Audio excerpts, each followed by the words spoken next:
آقا فرماتے ہیں جو عورت اپنے شوہر کی فرما بردار بن جائے، جو عورت اپنے شوہر کی فرما برداری کرے، اللہ اس کے لیے جنت کے 8 دروازے کھول دے گا۔ آج عورتیں شوہروں سے منہ چلاتی ہیں۔ آقا کریم صلی اللہ علیہ وسلم فرماتے ہیں کہ جو عورت اس حالت میں انتقال کرے کہ اس کا شوہر اس سے ناراض ہو، ایسی عورت جہنم میں جائے گی۔ اور اگر کسی جنتی عورت کو دیکھنا ہو تو اس عورت کو دیکھے جس کا شوہر اس سے راضی ہو، اور اس حالت میں اس کا انتقال ہو کہ اس کا شوہر اس سے راضی ہو، وہ عورت جنتی عورت ہے۔ اے خاتون جنت کی کنیزوں، آج تو عورتیں شوہر کی اجازت کے بغیر کہیں بھی چلی جاتی ہیں، شوہر کے حکم کے بغیر کہیں بھی چلی جاتی۔ شوہر کام پہ نکلا، ادھر یہ نکل گئی، اس کے گھر بیٹھ، اس کے گھر بیٹھ، یہاں جا وہاں جا۔ یاد رکھیں، اگر شوہر منع کر دے تو بیوی کو یہ حق نہیں کہ وہ اپنے باپ کے گھر بھی جائے، اپنی ماں کے گھر بھی جائے، کیونکہ نکاح کے بعد، شادی کے بعد ماں باپ سے بڑا حق ایک عورت پر اس کے شوہر کا ہوتا ہے۔ آقا کریم علیہ السلام فرماتے ہیں کہ اگر اسلام میں اللہ کے سوا کسی کو سجدہ کرنے کی اجازت ہوتی تو میں عورتوں کو حکم دیتا کہ وہ اپنے شوہر کو سجدہ کرے، لیکن چونکہ کسی کو غیر اللہ کو سجدہ کرنے کی اجازت نہیں۔ یہاں مجھے ایک حدیث پاک یاد آتی ہے، خواتین غور سے سنیں۔ آج کل اگر شوہر ماں باپ کے گھر نہ بھیجے، بہنوں کے گھر نہ بھیجے، شادی میں نہ بھیجے، تو عورتیں پنچایت بٹھا دیتی ہے کہ مجھے یہاں نہیں بھیجتے، وہاں نہیں بھیجتے، اور گھر کی عزت باہر آتی ہے۔ آئیے دل کے کانوں سے اس حدیث پاک کو سنیں۔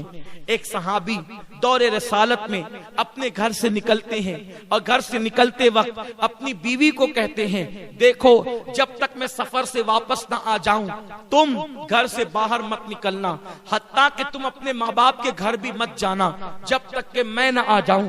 لیکن ان کو خیال نہ رہا کہ میرے بعد پتہ نہیں کیا ہوگا، کیسے حالات ہوں گے، وہ بول کر تو چلے گئے۔ لیکن میری بہنوں سنو تو صحیح، ان کا گھر کہاں تھا؟ ان کا گھر سسرال کی اوپر کے حصے میں تھا، یعنی اوپر کے حصے میں میاں بیوی رہتے تھے اور نیچے کے حصے میں اس عورت کے ماں باپ رہتے تھے۔ اللہ اکبر! شوہر نے کہا کہ تم میرے آنے بغیر، میرے آئے بغیر نہ ماں باپ کے گھر جانا، نہ کسی کے گھر جانا۔ شوہر چلے گئے، اتفاق ان کو پتا نہیں رہا ہوگا کہ میرے جانے کے بعد ایسا حادثہ بھی ہو سکتا ہے۔ لوگوں نے اطلاع دی بیٹی کو، دیکھو تمہارے ابا بیمار ہو گئے، اس لیے اوپر سے نیچے ہی تو اتر کے آنا ہے۔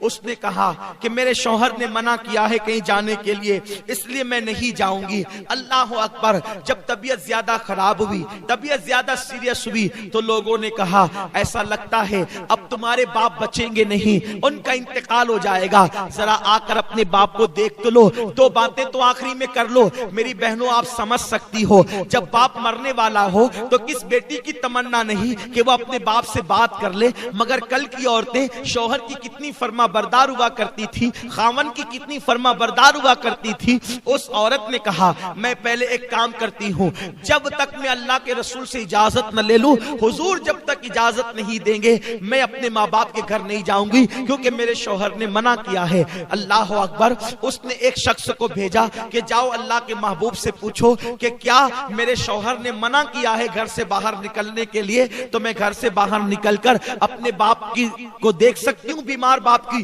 عیادت کر سکتی ہوں۔ آقا کریم نے فرمایا تمہارے لیے بہتر یہ ہے کہ تم اپنے شوہر کی فرما برداری کرو اور اپنے باپ کو دیکھنے نہ جاؤ، تمہارے لیے افضل عمل یہی ہے۔ وہ عورت رک گئی۔ کتنی صبر والی عورتیں تھی اس دور کی۔ میرے پیارے آقا علیہ السلام کی کنیزوں، ایسا نہیں ہے کہ عورتیں کچھ بھی کرے جنت میں چلی جائے گی، جنت میں جانے کے لیے قربانی دینی پڑے گی۔ میرے پیارے آقا علیہ السلام کی کنیزوں، اس کے بعد کچھ دن گزرے، خبر آئی تمہارے باپ کا انتقال ہو گیا، جنازہ تیار ہے، آخری صورت تو اپنے باپ کی دیکھ لو، آخری شکل تو اپنے باپ کی دیکھ لو۔ اس نے کہا اب ذرا دیکھو، ایک بیٹی اگر باپ کا انتقال ہو جائے اور بیٹی بمبئی میں رہے، دبئی میں رہے، سعودی میں رہے، وہ وہاں سے فوراً دوڑتی بھاگتی آتی ہے، اپنے باپ کا آخری چہرہ تو دیکھ لوں، اپنے باپ کی آخری شکل تو دیکھ لوں، مگر قربان جائے اے خاتون جنت کی کنیزوں، اس دور کی عورتیں کیسی تھی، انہوں نے حضور کے فرامین کو کیسے سینے میں بسایا تھا، انہوں نے قرآن و حدیث میں کیسے عمل کیا تھا۔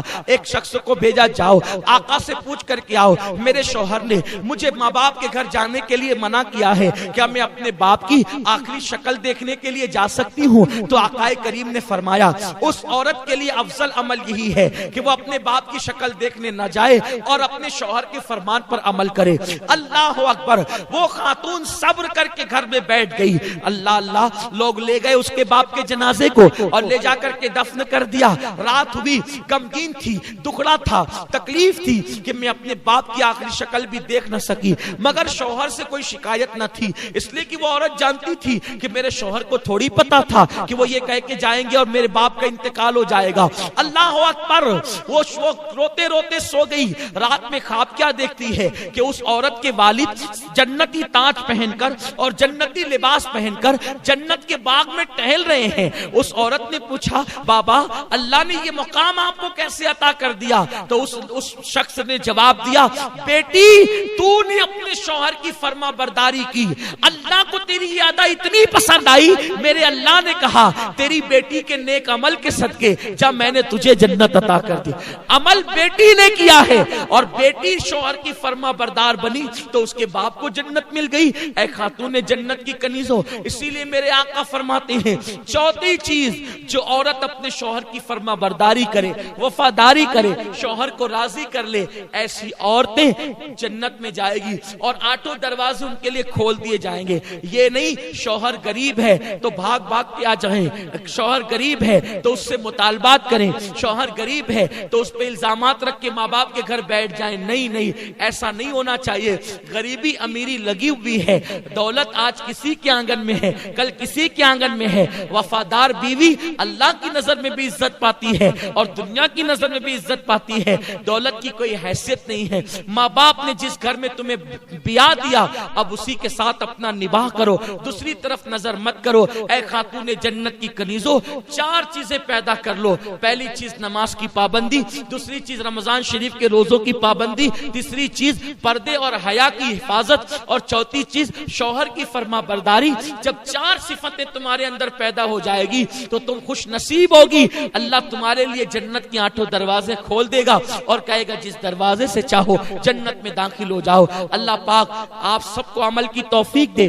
دوران گفتگو کوئی غلطی ہو تو اللہ معاف فرمائے۔ مجھے امید ہے آپ ان چار باتوں کو سیکھ کر جائیں گی اور آپ اس پر ضرور عمل کرے گی انشاءاللہ، اور وقت نکال کے نماز پڑھے گی انشاءاللہ، اور پردے کی پابندی کریں گی انشاءاللہ۔ مجھے امید ہے کہ آپ ان باتوں کو اپنے دل میں بسا کر دوسروں تک بھی پہنچائے گی۔